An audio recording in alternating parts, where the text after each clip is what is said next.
Hello my dear students. Today I am going to start EVS class 5 chapter 5। आइए chapter 5 का फिर से मैं पार्ट 2 का सॉल्यूशन लेकर के मैं आपके सामने उपस्थित हूँ। आइए इसमें क्वेश्चन नंबर 6 कह रहा है, चूंकि क्वेश्चन 1 से 5 तक मैं पार्ट 1 में ही आपको मैं करा दिया हूँ। आइए अब ये सेकेंड पार्ट है। सेकेंड पार्ट में हम लोग क्वेश्चन 6 से लेकर के क्वेश्चन 13 तक हम लोग देखेंगे। ठीक है। क्वेश्चन 6 कह रहा है कि how long did it take for the plant to come out from the swell, यानी कितने समय में it take for the plant, पौधे, to come out from the swell, मिट्टी से बाहर निकल आते हैं। कितने समय में पौधों का जो सीड होता है वह अंकुरित होकर बाहर आ जाता है। तो कह रहा है कि it took a week for the plant to come out from the swell, यानी पौधों को अंकुरित होने में एक सप्ताह का वक्त लगता है। एक सप्ताह के अंदर पौधे मिट्टी से बाहर निकल आते हैं। फिर नेक्स्ट क्वेश्चन का रानी 7 question, what was the difference in the height of the plant on the first and second day, यानी जब सीड को हम जमीन के अंदर डाल देते हैं तो 1 से 2 दिन में उसकी हाइट में कितने का डिफरेंस आता है। तो आंसर इसका होगा the difference was of half centimetre, यानी 1 से 2 दिन में लगभग हाफ सेंटीमीटर यानी आधे सेंटीमीटर का डिफरेंस आता है।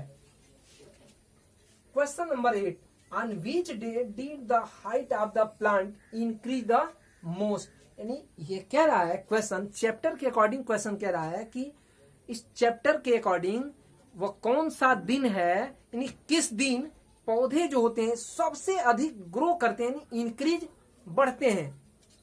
तो कह रहा है कि ऑन डे 4 यानी 4 दिन पर, just like 11th January the height of the plant increase the most, यानी 11 जनवरी को सबसे अधिक पौधे ग्रो करते हैं। फिर कह रहा है question number 9, did news leaves come out of the plant every day, कह रहा है कि क्या नई पत्तियां कम आउट ऑफ द प्लांट, पौधों से आती हैं एवरी डे, क्या नई पत्तियां पौधों से प्रतिदिन निकल कर आती हैं, यानी बाहर आती हैं। तो आंसर होगा यस, हाँ, पौधों से प्रतिदिन पत्तियां निकलती रहती हैं। Next question, question number 10, was there any change in the stem of the plant, कह रहा है कि क्या पौधों के तनाव में कोई चेंजिंग यानी कोई बदलाव आता है। तो आंसर होगा यस, हाँ, बिल्कुल बदलाव आता है। डे बाय डे, दिन प्रतिदिन बदलाव आता रहता है। इट गॉट थिकर, और वह दिन प्रतिदिन वह मोटा होता जाता है।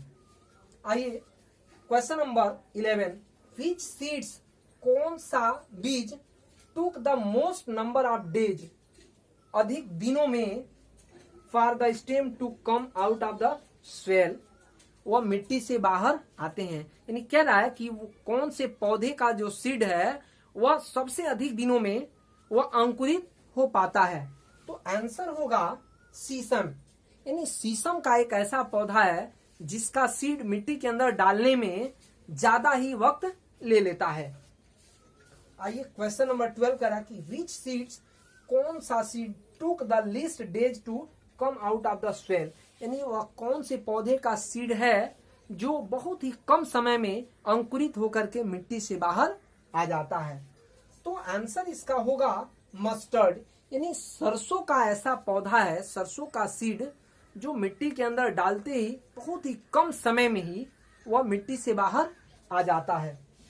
आइए क्वेश्चन नंबर 13 कह रहा है कि विच सीड डिड नॉट ग्रो, कौन ऐसा सीड है जो ग्रो नहीं कर पाता है एट ऑल, पूरी तरह से, वाई, क्यों। तो आंसर होगा ऑल सीड्स ग्रो अप, यानी सारे सीड्स, पौधे के सारे सीड्स ग्रो करते हैं इफ, यदि proper water and air had not been provided, यानी कह रहा है कि यदि पौधे को प्रॉपर तरीके से पानी और हवा न मिले तो बिल्कुल ही वह ग्रो नहीं कर पाता है। कह रहा है कि they would not have grown up, यानी वह ज्यादा बड़ा नहीं हो पाता है, यानी वह ज्यादा ग्रो नहीं कर पाता है, ज्यादा वृद्धि नहीं कर पाता है। दोस्तों यह हम लोग का पार्ट 2 रहा। अब मैं यह प्रयास करूंगा कि इसके पार्ट 3 में मैं आपको पूरी तरह से इस चैप्टर को कंप्लीट करवा दूं। Okay, thank you.